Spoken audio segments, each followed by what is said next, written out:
To bola prvá polovica príbehu. Život je však nevyspytateľný a presvedčil sa o tom aj pán Moravčík.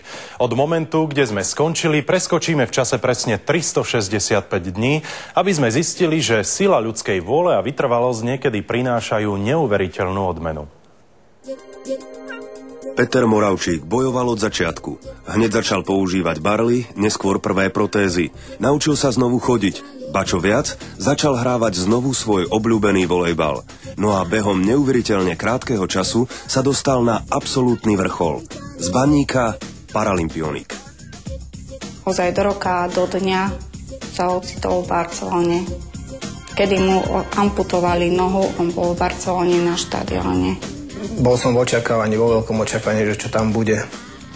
Keď sme vstúpili na štadión, tam 75 000 divákov nadšene aplaudovalo, keď nás oslovili, že Slovakia. Musel som sa chytiť kamaráta, pretože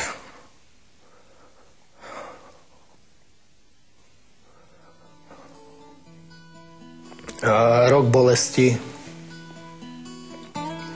z toho utrpenia. A myslím si, že to stalo za to.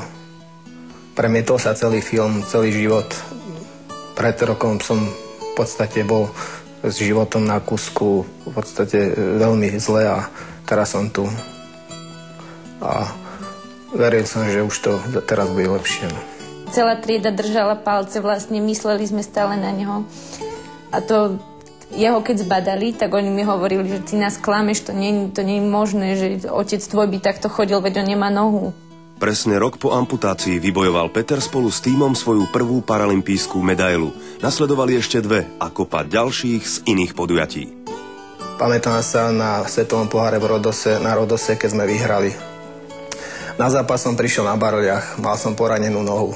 Nemohol som celý turnaj protézu nosiť a vždycky som si ho navliekol len na ten zápas. Po 5 setoch sme vyhrali a keď nám vešali medailu, keď hrala hymna, opäť to bolo o emóciách, o citoch, o slzách a o tom všetkom, čo to vlastne stalo. Športové úspechy dokázal sklbiť aj s rodinnými. Dostavali dom, vychovali deti a dnes už s manželkou aj tancuje. Je to veľmi silný človek, ktorý bojuje ďalej. Chcel by som svoju rodinu